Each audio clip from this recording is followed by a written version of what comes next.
Kaya ako kuya, as much as kaya ko, or as much as kinakaya ko, ginagawa ko po.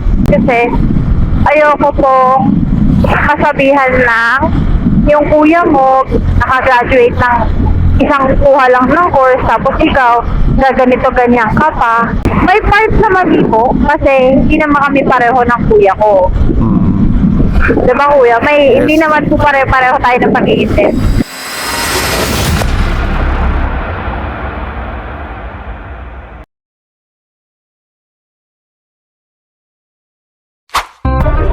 Kung DOST po, pwede na po tayo dumaan dito.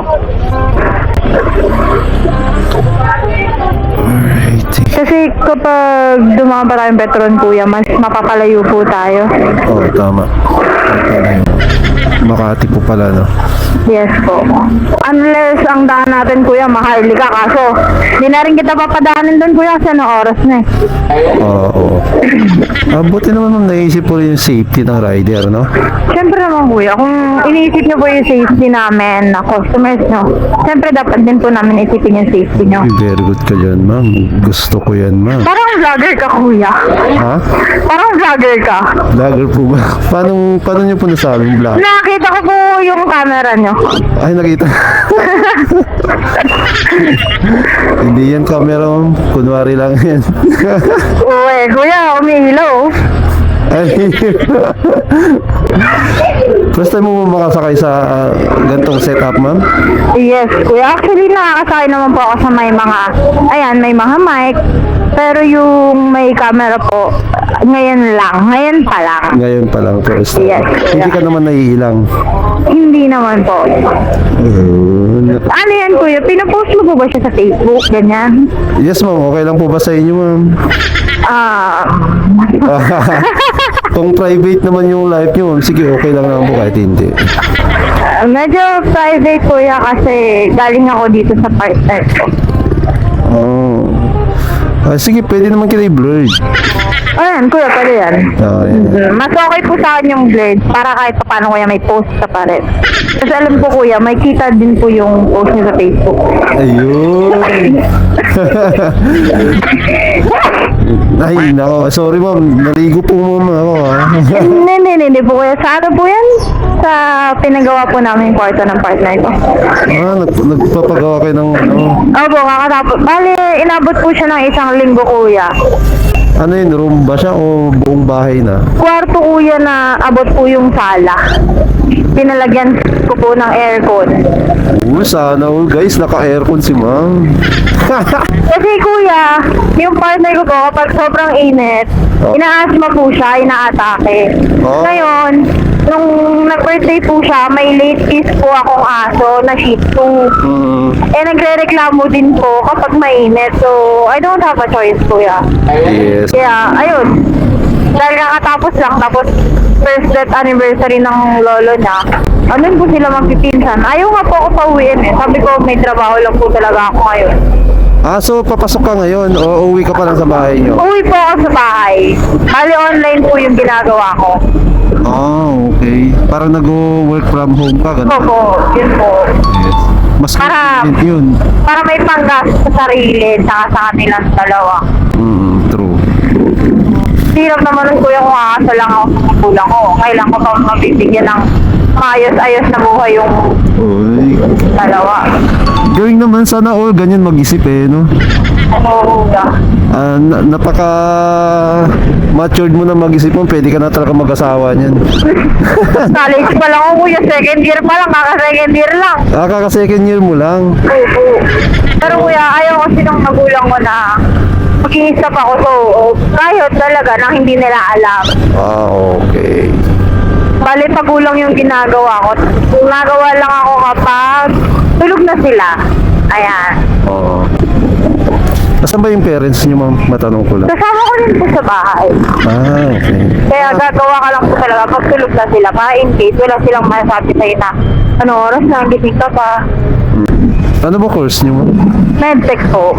Medtech. Opo. Iba po siya sa nursing, kuya. Kasi kapag narinig po nilang medtech, usually po, naano nila agad na, nursing. Oo.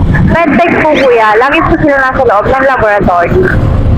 Sila po yung nagtetest ng body fluids ng isang tao. Like urines, blood, kung ano man pong kailangan.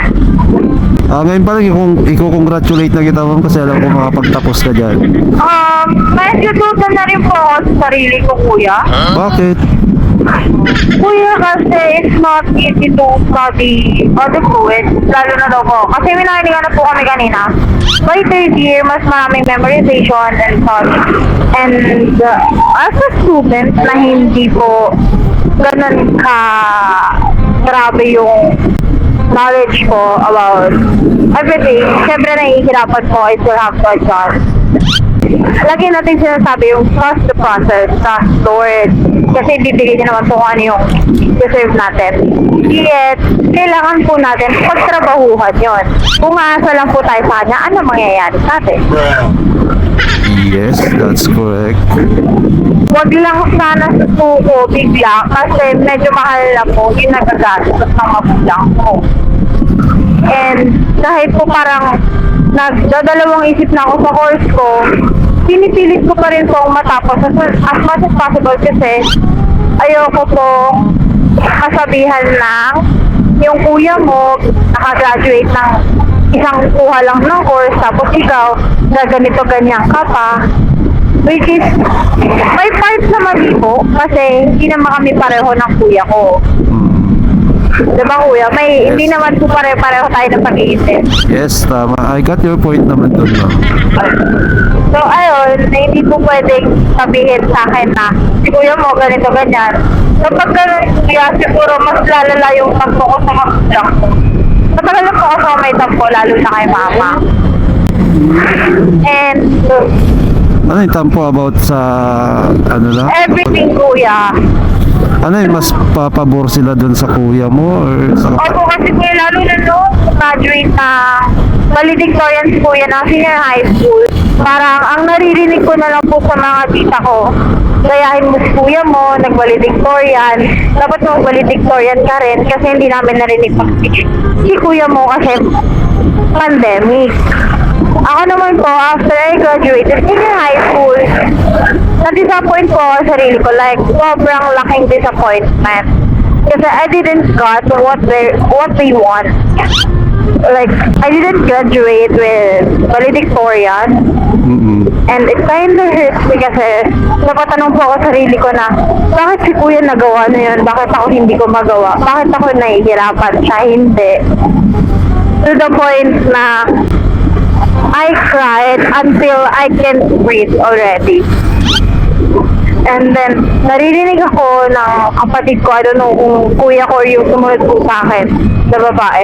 Then parang, I didn't have a chance na tanungin po ako ng mga kapatid ko na ano nangyayari sa'yo, anong meron, anong mali.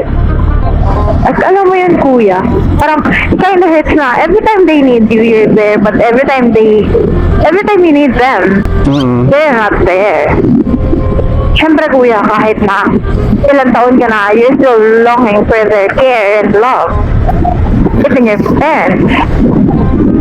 Ngayon, kuya, para sa mga generation ko po, it's hard for us to ask help from our parents or siblings kasi napapalayo po yung loob namin for some reason. Yung akin kuya, napalayo po yung loob ko, especially sa mother ko, nung nagbantay po siya ng tindahan ng tita ko kasi mas focus po siya doon and then sa kuya ko and bunso namin or susunod sa akin. Kasi apat kami magkakapatid kuya, parang mas naman mas focus siya doon. So parang wala nang time sa akin yung mama ko. Yung papa ko na lang yung nagkakaroon ng time sa akin. Tapos minsan, pagod pa, galit pa. Yung stress po nila or pagod po nila sa isang araw, sa akin nabubuntong, ganyan. Tapos nung mag-18 na po ako, nalaman po ng papa ko nalaman po nila ni mama na nagiinom na ako. Na kung ano na daw po yung nasasabi ko, which is naglalabas na po ako ng sama ng loob. Alam mo yun kuya, ngayon nga gusto ko mag-open na sabihin ko, kailangan ko ng yakap mo pa. Meron one time kuya, nakapag-type na ako, payakap ako.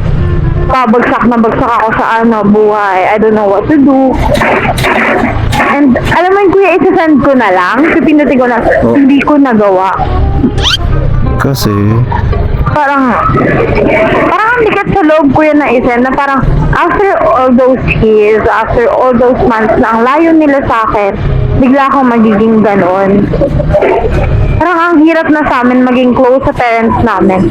Lalo kapag may problema tapos parang alam naman namin na imbes na samahan kami or tulungan kami, sermonan lang kami. sa ngayon ma'am, tanungin kita, kumusta ka naman ngayon?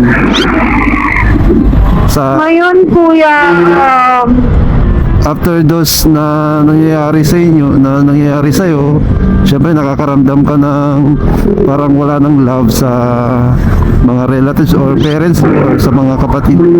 So kumusta ka naman ngayon as a sister, kapatid nila?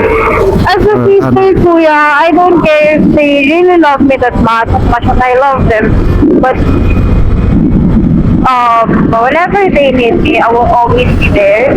Especially kuya no. Kasi ako lang kuya naasahan na parang buong pamilya ko eh. Parang sabi ko nga, anak na po ata ako ng lahat. Okay ka lang dito ma'am? Yes po. Andiyan naman na po yung, andiyan naman na po yung bahay namin sa may jeep. Sige, dahan-dahan lang po. Wait lang kuya, nakainom din kasi ako. Sige mo, ano? Bayad naman ako kuya no? Yes ma'am, bayad na po. Kuya, bread ah. Oh, blood yan. Sure po. Thank you, kuya. Sige ma'am, ingat po. Thank you. Alright guys, that's it. Yung pasahero natin naglabas lang ng sama ng loob, no? Sa parents. Siyempre nakakaramdam din siguro siya ng loveless. Loveless?